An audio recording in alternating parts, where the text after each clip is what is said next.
सोलापूर येथील शरदचंद्र पवार प्रशाला या शाळेमध्ये धनश्री भिकाजी पवार ही विद्यार्थिनी इयत्ता 10वीच्या वर्गात शिकत आहे. शुक्रवारी 10वीचा मराठीचा पहिला पेपर होता. धनश्रीने चांगला अभ्यास केलेला, परंतु तिचे वडील भिकाजी पवार यांचे सकाळी अल्पशा आजाराने दुःखद निधन झाले. घरातील सर्व सदस्यांवर दुःखाचा डोंगर कोसळला. अंत्यविधीसाठी नातेवाईक शेजारी जमा होत होते.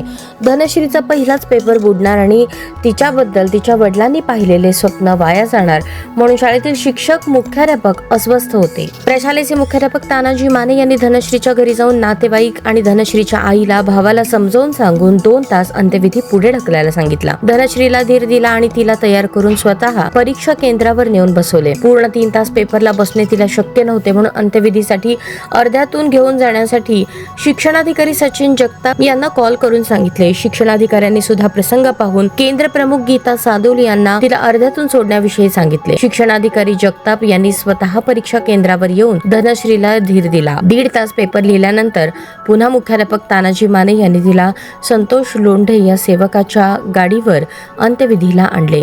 धनश्रीच्या या धैर्यामुळे नातेवाईक, शेजारी, शिक्षक, मुख्याध्यापक, संस्थाचालक या सर्वांचेच डोळे पाणावले.